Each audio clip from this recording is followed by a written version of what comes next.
ಕೇವಲ 5 ನಿಮಿಷದಲ್ಲಿ ತುಂಬಾನೇ ರುಚಿಕರವಾಗಿರುವಂತ ಈ ಚಿಕನ್ ಸಾಂಬಾರನ್ನ ನಾವು ತುಂಬಾ ಈಸಿಯಾಗಿ ಮಾಡಬಹುದು.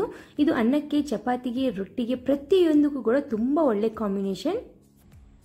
Hi friends, welcome to GNS home cooking. Friends, ಇವತ್ತು ನಾನು ನಿಮಗೆ ತುಂಬಾನೇ ಈಸಿಯಾಗಿ ಹೊಸ ರೀತಿಯ ಒಂದು ಚಿಕನ್ ಸಾಂಬಾರನ್ನ ಮಾಡಿ ತೋರಿಸ್ತಾ ಇದ್ದೀನಿ. ನಮ್ಮ ಉತ್ತರ ಕರ್ನಾಟಕ ಕಡೆ ಎಲ್ಲ ಇದೇ ರೀತಿ ಚಿಕನ್ ಸಾಂಬಾರನ್ನ ಆಲ್ಮೋಸ್ಟ್ ಮಾಡ್ತಾರೆ. ಸೊ ಇದು ತುಂಬಾ ಬೇಗನೆ ಆಗುತ್ತೆ, ತುಂಬಾನೇ ಟೇಸ್ಟಿಯಾಗಿ ಆಗುತ್ತೆ ಕೂಡ. ಹಾಗಿದ್ರೆ ತಡ ಮಾಡ್ತೀನಿ ಯಾವ ರೀತಿ ಮಾಡಿದಂತ ನೋಡ್ಕೊಂಬರೋಣ. ಫ್ರೆಂಡ್ಸ್, ನೀವೇನಾದರೂ ಹೊಸಬ್ರಾದ್ರೆ ಪ್ಲೀಸ್ ನಮ್ಮ ಚಾನೆಲ್ಗೆ ಸಪೋರ್ಟ್ ಮಾಡಿ, ಹಾಗೆ ನಮ್ಮ ಚಾನೆಲ್ನ ಸಬ್ಸ್ಕ್ರೈಬ್ ಮಾಡ್ಕೊಳ್ಳೋದನ್ನ ಮರಿಬೇಡಿ ಫ್ರೆಂಡ್ಸ್. ಹಾಗೆ ಪಕ್ಕದಲ್ಲಿರುವಂಥ ಬೆಲ್ ಐಕಾನ್ ಆಲ್ ಅಂತ ಪ್ರೆಸ್ ಮಾಡಿ, ನಾವು ಮಾಡ್ತಾ ಇರುವಂಥ ಪ್ರತಿ ಒಂದು ವಿಡಿಯೋನ ಫಸ್ಟ್ ನಿಮಗೆ ನೋಟಿಫಿಕೇಶನ್ ಆಗಿ ಬರುತ್ತೆ. ಫ್ರೆಂಡ್ಸ್, ಇನ್ನೊಂದೇನಪ್ಪ ಅಂದ್ರೆ ಪ್ಲೀಸ್ ನಿಮಗೆ ಈ ವಿಡಿಯೋ ಇಷ್ಟ ಆದ್ರೂ ಕೂಡ ಒಂದು ಕಮೆಂಟ್ ಅನ್ನ ಹಾಕಿ, ಇಷ್ಟ ಆಗ್ಲಿಲ್ಲ ಅಂದ್ರೂ ಕೂಡ ಒಂದು ಕಮೆಂಟ್ ಅನ್ನ ಹಾಕಿ ಫ್ರೆಂಡ್ಸ್. ಯಾಕಂದ್ರೆ ನನಗೆ ನೆಕ್ಸ್ಟ್ ವಿಡಿಯೋ ಮಾಡ್ಬೇಕು ಅನ್ನೋದು ಒಂದು ಆಸೆ ಉಂಟಾಗುತ್ತೆ ನೀವು ಒಂದು ಕಮೆಂಟ್ ಹಾಕೋದ್ರಿಂದ. ಅದಕ್ಕೋಸ್ಕರ ಪ್ಲೀಸ್ ಒಂದು ಕಮೆಂಟ್ ಅನ್ನ ಹಾಕಿ ಫ್ರೆಂಡ್ಸ್. ಹಾಗೆ ಮೊದಲಿಗೆ ನಾನಿಲ್ಲಿ 1 ಕಪ್ ಆಗುವಷ್ಟು ಒಣ ಕೊಬ್ಬರಿಯನ್ನ ತಗೊಂಡಿದ್ದೀನಿ. ಸೊ ನೀವು ಹಸಿ ಕೊಬ್ಬರಿ ಕೂಡ ತಗೋಬಹುದು. 1 ಗಡ್ಡೆ ಬೆಳ್ಳುಳ್ಳಿ, 1 ಇಂಚು ಶುಂಠಿಯನ್ನ ನಾನು ಸೇರಿಸ್ತಾ ಇದ್ದೀನಿ. ನಂತರ ಇದಕ್ಕೆ 1 ಮುಷ್ಟಿ ಆಗುವಷ್ಟು ಕೊತ್ತಂಬರಿ ಸೊಪ್ಪು, ಕೆಲವು ಒಣ ಮಸಾಲೆಯನ್ನ ಸೇರಿಸ್ತಾ ಇದ್ದೀನಿ. ನೀವು ಸ್ಪೈಸಿ ತಿನ್ನೋರಾದ್ರೆ ಲವಂಗ, ದಾಲ್ಚಿನ್ನಿ, ಏಲಕ್ಕಿಯನ್ನ ಜಾಸ್ತಿ ಹಾಕೊಳ್ಳಿ. ನಂತರ 2 ಮೀಡಿಯಂ ಸೈಜ್ ಟೊಮೆಟೊ, ಇದನ್ನ ಈಗ ನುಣ್ಣಗೆ ಪೇಸ್ಟ್ನಾಗಿ ಮಾಡ್ಕೋಬೇಕು. ಈ ರೀತಿಯಾಗಿ ನಿಮ್ಗೆ ಎಷ್ಟು ನೀರು ಬೇಕಲ್ಲ ಅಷ್ಟು ನೀರನ್ನ ನೀವು ಸೇರಿಸ್ಕೋಬಹುದು. ಜಾಸ್ತಿ ಗಟ್ಟಿಯಾಗಿ ಬೇಕಾದ್ರೆ ನೀವು ನೀರನ್ನ ಕಡಿಮೆಯಾಗಿ ಸೇರಿಸ್ಕೊಳ್ಳಿ. ನಾನಿಲ್ಲಿ ಸ್ವಲ್ಪ ತಿಳಿಯಾಗಿ ಮಾಡ್ತಾ ಇದ್ದೀನಿ. ನಂತರ ಇದನ್ನ ಸೈಡ್ ಗಿಡನ ಫ್ರೆಂಡ್ಸ್. ಒಂದು ಕುಕ್ಕರ್ನಲ್ಲಿ 3 ಚಮಚದಷ್ಟು ಎಣ್ಣೆಯನ್ನ ಸೇರಿಸ್ತಾ ಇದ್ದೀನಿ. ಸ್ವಲ್ಪ ಎಣ್ಣೆ ಬಿಸಿ ಆದ ನಂತರ ನಾನಿಲ್ಲಿ ಅರ್ಧ ಕೆಜಿ ಆಗುವಷ್ಟು ಚಿಕನ್ ಅನ್ನ ಇಲ್ಲಿ ಸೇರಿಸ್ತಾ ಇದ್ದೀನಿ. ಚಿಕನ್ ಅನ್ನ ವಾಶ್ ಮಾಡಿಕೊಂಡು ಅರಿಶಿನದಲ್ಲಿ ಸ್ವಲ್ಪನೇ ಮತ್ತೆ ವಾಶ್ ಮಾಡಿಕೊಂಡು ಸೇರಿಸ್ತಾ ಇದ್ದೀನಿ. ಚಿಕನ್ ಅನ್ನ ಹಾಕಿದ ತಕ್ಷಣವೇ ನಾವು ಒಂದು ಪ್ಲೇಟ್ ಅನ್ನ ಮುಚ್ಚಬೇಕು. ಈ ರೀತಿ ಪ್ಲೇಟ್ ಮುಚ್ಚೋದ್ರಿಂದ ಕಲರ್ ಕೂಡ ಜಲ್ದಿನೇ ಚೇಂಜ್ ಆಗುತ್ತೆ ಚಿಕನ್ದು.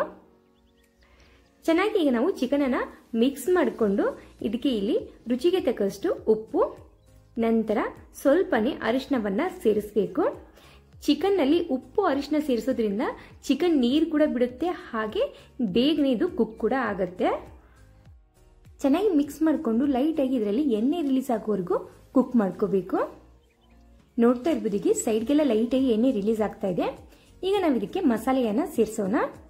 ರುಚಿಗೆ ತಕ್ಕಷ್ಟು ಅಚ್ಕಾರದ ಪುಡಿ, ನಂತರ 1 ಚಮಚದಷ್ಟು ಗರಂ ಮಸಾಲ, 1 ಚಮಚದಷ್ಟು ಧನಿಯಾ ಪುಡಿಯನ್ನ ಸೇರಿಸ್ತಾ ಇದ್ದೀನಿ. ಫ್ರೆಂಡ್ಸ್, ನಿಮ್ಮ ಹತ್ರ ಗರಂ ಮಸಾಲ ಇಲ್ಲಪ್ಪ ಅಂದ್ರೆ ನೀವು ಚಿಕನ್ ಮಸಾಲ ಅಥವಾ ಮಟನ್ ಮಸಾಲ ಕೂಡ ಸೇರಿಸ್ಕೋಬಹುದು.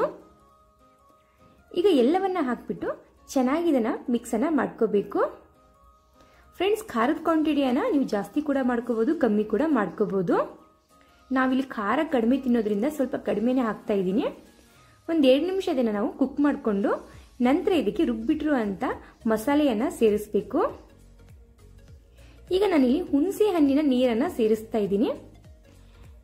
ಫ್ರೆಂಡ್ಸ್, ಹುಳಿ ಕೂಡ ನಿಮ್ಗೆ ಎಷ್ಟು ಬೇಕೋ ಅಷ್ಟು ಸೇರಿಸ್ಕೋಬಹುದು. ಆದ್ರೆ ಟೊಮೆಟೊ ಆದಷ್ಟು ಕಡಿಮೆ ಹಾಕಿ ಹುಣಸೆ ಹಣ್ಣನ ರಸವನ್ನ ಇದು ಜಾಸ್ತಿ ಹಾಕೊಳ್ಳಿ. ಟೊಮೆಟೊ ನಾವು ಜಾಸ್ತಿ ಹಾಕೋದ್ರಿಂದ ಸ್ವಲ್ಪ ಸಿಹಿ ಆಗುತ್ತೆ. ಸೊ ಇದು ಹುಣಸೆಯನ್ನ ಹಾಕಿದ್ರಿಂದ ಸ್ವಲ್ಪ ಹುಳಿ ಆಗುತ್ತೆ, ಅದ್ರಗೋಸ್ಕರ. ನಂತರ ನಾನಿಲ್ಲಿ ಮೇಲ್ಗಡೆ 1 ಚಮಚದಷ್ಟು ಎಣ್ಣೆಯನ್ನ ಸೇರಿಸ್ತಾ ಇದ್ದೀನಿ. ಅದು ಯಾಕಂತ ಕೊನೆಯಲ್ಲಿ ಹೇಳ್ತೀನಿ ಫ್ರೆಂಡ್ಸ್. ಈಗ ನಾನಿಲ್ಲಿ ಕುಕ್ಕರ್ ಮುಚ್ಚಳವನ್ನ ಮುಚ್ಚಿಬಿಟ್ಟು 1 ವಿಸಿಲ್ ಅನ್ನ ಹಾಕ್ತಾ ಇದ್ದೀನಿ. ಈಗ 1 ವಿಸಿಲ್ ಆದ ನಂತರ ನಿಮ್ಗೆ ಇಲ್ಲಿ ಮತ್ತೆ ತೋರಿಸ್ತಾ ಇದ್ದೀನಿ ಫ್ರೆಂಡ್ಸ್. ನಾವು ಮೇಲ್ಗಡೆ ಎಣ್ಣೆ ಹಾಕೋದ್ರಿಂದ ತುಂಬಾ ಚೆನ್ನಾಗಿ ಮೇಲ್ಗಡೆ ಎಣ್ಣೆ ರೀತಿಯಲ್ಲೇ ಕಾಣುತ್ತೆ. ನೀವು ನೋಡ್ತಾ ಇರ್ಬೋದು ಎಷ್ಟು ಚೆನ್ನಾಗಿ ಇಲ್ಲಿ ಮೇಲ್ಗಡೆ ಎಣ್ಣೆ ತೇಲಾಡ್ತಾ ಇದೆ ಅಂದ್ಬಿಟ್ಟು. ನಂತರ ನಾನು ಸ್ವಲ್ಪನೇ ಕೊತ್ತಂಬರಿ ಸೊಪ್ಪನ್ನ ಇದಕ್ಕೆ ಸೇರಿಸಿ ಸರ್ವನ್ನ ಮಾಡ್ತಾ ಇದ್ದೀನಿ. ಫ್ರೆಂಡ್ಸ್, ಮೇಲ್ಗಡೆ ಎಣ್ಣೆ ಹಾಕೋದ್ರಿಂದ ತುಂಬಾ ಚೆನ್ನಾಗಿ ಇಲ್ಲಿ ಎಣ್ಣೆ ಮೇಲ್ಗಡೆ ನಿಂತ್ಕೊಳ್ಳುತ್ತೆ.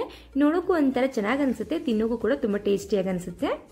ಫ್ರೆಂಡ್ಸ್, ಈ ವಿಡಿಯೋ ನಿಮಗೆ ಸ್ವಲ್ಪನಾದ್ರೂ ಯೂಸ್ಫುಲ್ ಅನ್ಸಿದ್ರೆ, ಇಷ್ಟ ಆದ್ರೆ ಪ್ಲೀಸ್ ನಮ್ಮ ಚಾನಲ್ಗೆ ಸಪೋರ್ಟ್ ಮಾಡಿ, ಹಾಗೆ ನಮ್ಮ ಚಾನಲ್ನ ಸಬ್ಸ್ಕ್ರೈಬ್ ಮಾಡ್ಕೋದನ್ನ ಮರಿಬೇಡಿ ಫ್ರೆಂಡ್ಸ್.